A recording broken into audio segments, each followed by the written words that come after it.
സംസ്ഥാന രാഷ്ട്രീയത്തിൽ മാത്രമല്ല CPM-ലും തലപ്പൊക്കമുള്ള നേതാക്കളാണ് ഇടതുമുന്നണി കൺവീനർ സ്ഥാനത്തേക്ക് വന്നിട്ടുള്ളത്. ആന്റണി കോൺഗ്രസിനെയും CPI-യെയും കൂട്ടി CPM 1980-ൽ ഇടതുപക്ഷ ജനാധിപത്യ മുന്നണി രൂപീകരിച്ചപ്പോൾ ഘടകകക്ഷികൾക്കും CPM-നും സർവ്വസമ്മതനായ ഒരാളെ കണ്ടെത്തി മുന്നണി കൺവീനറാക്കാൻ അധികമൊന്നും CPM-ന് ആലോചിക്കേണ്ടി വന്നില്ല. അങ്ങനെ നറുക്കു വീണത് കണ്ണൂരിൽ നിന്നുള്ള CPM നേതാവ് PV കുഞ്ഞിക്കണ്ണനായിരുന്നു. എല്ലാ കക്ഷികളെയും കൂട്ടിക്കൊണ്ട് നടക്കാൻ അസാധാരണമായ മെയ്വഴക്കവും ആജ്ഞാശക്തിയും പ്രകടിപ്പിക്കാൻ കഴിവുള്ള ആളായിരുന്നു കുഞ്ഞിക്കണ്ണൻ. 1981-ൽ മുന്നണി പൊളിച്ച് AK ആന്റണിയും കൂട്ടരും കോൺഗ്രസ് പാളയത്തിലേക്ക് പോയപ്പോഴും മുന്നണിയെ ശക്തമാക്കി മുന്നോട്ട് നയിച്ചത് കുഞ്ഞിക്കണ്ണനായിരുന്നു. 1977-ലും 82-ലും നിയമസഭാ അംഗമായ PV കുഞ്ഞിക്കണ്ണൻ CPM സെക്രട്ടേറിയറ്റ് അംഗവുമായിരുന്നു. 1985-ൽ CPM-ൽ ഉരുണ്ടുകൂടിയ ബദൽ രേഖ വിവാദകാലത്ത് MV രാഘവനൊപ്പം നിന്നതിൻ്റെ പേരിൽ 1986 ജനുവരി 13-ന് കുഞ്ഞിക്കണ്ണനെയും MVR-നെയും പാർട്ടിയിൽ നിന്ന് സസ്പെൻഡ് ചെയ്തു. 3 മാസത്തെ സസ്പെൻഷനാണ് അദ്ദേഹത്തിന് വിധിച്ചത്. പിന്നീട് രാഷ്ട്രീയം തന്നെ ഉപേക്ഷിച്ച് വീട്ടിൽ ഒതുങ്ങിക്കൂടി. 1999 ഏപ്രിൽ 9-ന് അദ്ദേഹം ലോകത്തോട് വിട പറഞ്ഞു. PV കുഞ്ഞിക്കണ്ണനെ കൺവീനർ സ്ഥാനത്ത് നിന്ന് 1986-ൽ പുറത്താക്കുമ്പോൾ ആ സ്ഥാനത്തേക്ക് പാർട്ടി പരിഗണിച്ചത് TK രാമകൃഷ്ണനെയായിരുന്നു. 1 വർഷം തികച്ചിരുന്നില്ല. അദ്ദേഹത്തിന് പകരം MM ലോറൻസിനെ നിയോഗിച്ചു. കേന്ദ്ര കമ്മിറ്റി അംഗവും തൊഴിലാളി രംഗത്ത് ദീർഘകാല പരിചയവും ഉണ്ടായിരുന്ന ലോറൻസിനും കുഞ്ഞിക്കണ്ണൻ്റെ അതേ ഗതിയാണ് പിന്നീടുണ്ടായത്. പാർട്ടിയിലെ ഉൾപോരിൽ CITU പക്ഷത്ത് നിന്ന ലോറൻസ് ഒരേ സമയം KR ഗൗരിയമ്മയുടെയും VS അച്യുതാനന്ദൻ്റെയും നോട്ടപ്പുള്ളിയായിരുന്നു. 90കളുടെ മധ്യത്തിൽ CPM-നുള്ളിൽ വിഭാഗീയത കൊടുമ്പിരി കൊണ്ടിരുന്ന കാലത്ത് MM ലോറൻസിൻ്റെയും KN രവീന്ദ്രനാഥിൻ്റെയും നേതൃത്വത്തിൽ CITU ലോബിയും VS-ൻ്റെ നേതൃത്വത്തിലുള്ള ഔദ്യോഗിക വിഭാഗവും തമ്മിൽ തുറന്ന പോരിലായിരുന്നു. ഇക്കാലത്ത് പൊട്ടിപ്പുറപ്പെട്ട സേവ് CPM ഫോറത്തിൻ്റെ ലഘുലേഖകളുടെ പേരിൽ 1998-ൽ ലോറൻസിനെ കേന്ദ്ര കമ്മിറ്റിയിൽ നിന്ന് ഏരിയ കമ്മിറ്റിയിലേക്ക് തരം താഴ്ത്തി. ഒപ്പം കൺവീനർ സ്ഥാനത്ത് നിന്നും ഒഴിവാക്കി. VS അച്യുതാനന്ദൻ്റെ 1996-ലെ മാരാരിക്കുളത്തെ തോൽവിയുടെ പേരിൽ CITU നേതാക്കൾ അത്രയും ഏതു നേരത്തും പാർട്ടി നടപടി നേരിടുമെന്ന അവസ്ഥയുണ്ടായിരുന്നു.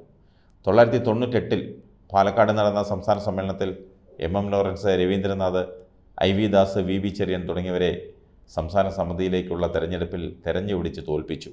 12 വർഷം കൺവീനർ സ്ഥാനത്ത് തലയെടുപ്പോടെ നിന്ന ലോറൻസ് സഖാവിൻ്റെ കൺവീനർ സ്ഥാനത്ത് നിന്നുള്ള പടിയിറക്കവും അങ്ങനെ പൂർത്തിയായി.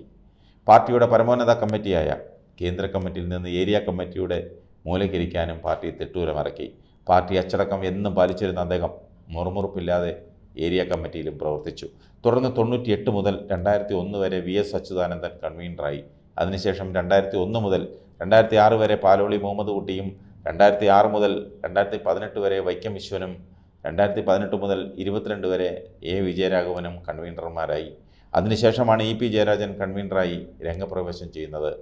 പിണറായി വിജയൻ പാർട്ടി സെക്രട്ടറിയായി തുടർന്ന 18 വർഷക്കാലവും അദ്ദേഹത്തിൻ്റെ വലങ്കൈയായി നിന്ന ആളാണ് EP ജയരാജൻ. 2016-ൽ പിണറായി മുഖ്യമന്ത്രിയായി ചുമതലയേറ്റപ്പോൾ മന്ത്രിസഭയിലെ രണ്ടാമനെന്ന പദവി വഹിച്ചത് EP ആയിരുന്നു. ബന്ധു നിയമന വിവാദത്തിൽ മന്ത്രിസഭയിൽ നിന്ന് ഹ്രസ്വകാലത്തേക്ക് പുറത്തു പോകേണ്ടി വന്നെങ്കിലും അദ്ദേഹത്തെ മന്ത്രിസ്ഥാനത്തേക്ക് പെട്ടെന്ന് തിരിച്ചെടുക്കാനും സഹായിച്ചത് പിണറായിയോടുള്ള അടുപ്പം കൊണ്ടായിരുന്നു. 2021-ലെ തെരഞ്ഞെടുപ്പിൽ മട്ടന്നൂരിൽ സീറ്റ് നിഷേധിക്കപ്പെട്ടത് EP-ക്ക് വലിയ തിരിച്ചടിയായി. പാർട്ടി സംസ്ഥാന സെക്രട്ടറിയായിരുന്ന കോടിയേരി ബാലകൃഷ്ണൻ്റെ നിര്യാണത്തോടെ ഒഴിവുവന്ന സംസ്ഥാന സെക്രട്ടറി സ്ഥാനത്തേക്ക് നിയമനം കാത്തിരുന്ന EP-ക്ക് കൊടുക്കാതെ MV ഗോവിന്ദന് ഡബിൾ പ്രൊമോഷൻ നൽകി സെക്രട്ടറിയാക്കി. ഒറ്റയടിക്ക് പാർട്ടി സെക്രട്ടറി സ്ഥാനവും പോളിറ്റ് ബ്യൂറോ അംഗത്വവും ഗോവിന്ദന് വെള്ളത്താലത്തിൽ വെച്ച് കിട്ടി. പാർട്ടിയിൽ തന്നെക്കാൾ ജൂനിയറായ ഗോവിന്ദൻ്റെ റോക്കറ്റ് വേഗത്തിലുള്ള ഉയർച്ചയിൽ EP-ക്ക് സഹിക്കാവുന്നതിലും അപ്പുറത്തായിരുന്നു. അങ്ങനെയാണ് LDF കൺവീനർ സ്ഥാനം പിണറായി ഇടപെട്ട് നൽകിയത്. MV ഗോവിന്ദനുമായി നിസ്സഹകരിക്കുന്ന പ്രവണതയാണ് തുടക്കം മുതലേ കാണിച്ചിരുന്നത്.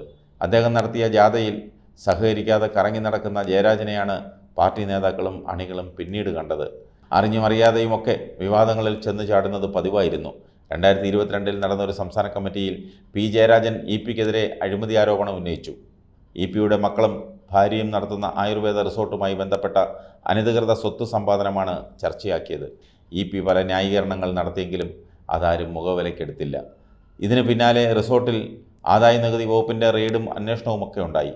അതോടെ റിസോർട്ട് നടത്തിപ്പ് ബംഗളൂരു ആസ്ഥാനമായ നിരാമയ റിസോർട്ടിനെ ഏൽപ്പിച്ചു. പൊതു തെരഞ്ഞെടുപ്പ് പ്രഖ്യാപനത്തിന് ശേഷം BJP സ്ഥാനാർത്ഥികൾ മിടുമിടുക്കന്മാരാണെന്നുള്ള EP-യുടെ പ്രസ്താവനയ്ക്കെതിരെ പ്രതിപക്ഷം ശക്തമായി രംഗത്ത് വന്നപ്പോൾ ജയരാജൻ ചുവടുമാറ്റി.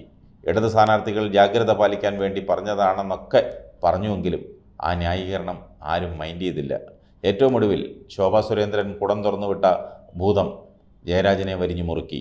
BJP പ്രവേശന നീക്കത്തിൻ്റെ കഥ കൂടി പുറത്തു വന്നതോടെ ജയരാജൻ്റെ പാർട്ടിയിലെ നിലനിൽപ്പ് പോലും അപകടത്തിലായി. BJPയിൽ ചേരാൻ ഡൽഹിയിൽ പോയി ചർച്ച നടത്തിയതും BJP പ്രഭാരി ജാവേദ് അക്തറുമായി കൂടിക്കാഴ്ച നടത്തിയ സംഭവങ്ങളെല്ലാം ഒന്നൊന്നായി ശോഭാ സുരേന്ദ്രനും ദല്ലാളും വാരി വിതറി. ജയരാജൻ BJPയിൽ ചേരുന്നതിനുള്ള പണികൾ 90% പൂർത്തിയായിരുന്നുവെന്നാണ് ശോഭാ സുരേന്ദ്രൻ പറഞ്ഞത്. നിൽക്കക്കള്ളി ഇല്ലാതായപ്പോൾ ജാവേദ് അക്തറെ കണ്ടെന്ന് EP-ക്ക് സമ്മതിക്കേണ്ടി വന്നു. മുഖ്യമന്ത്രി പിണറായി കൂടി തള്ളിപ്പറഞ്ഞതോടെ EP-യുടെ കൺവീനർ സ്ഥാനം തെറിക്കുമെന്നുറപ്പായി. കൺവീനർ സ്ഥാനം വാഴാത്ത നേതാക്കളുടെ പട്ടികയിലേക്ക് ജയരാജൻ്റെ പേരും ചേർക്കപ്പെടും. കൺവീനർ സ്ഥാനം പോകുന്നതോടെ തീർത്തും ഒറ്റപ്പെടുന്ന അവസ്ഥയായിരിക്കും ജയരാജന്. എന്നാൽ BJPയിൽ ചെന്നാൽ ഗവർണർ സ്ഥാനമാണ് നൽകിയിരിക്കുന്ന ഓഫർ.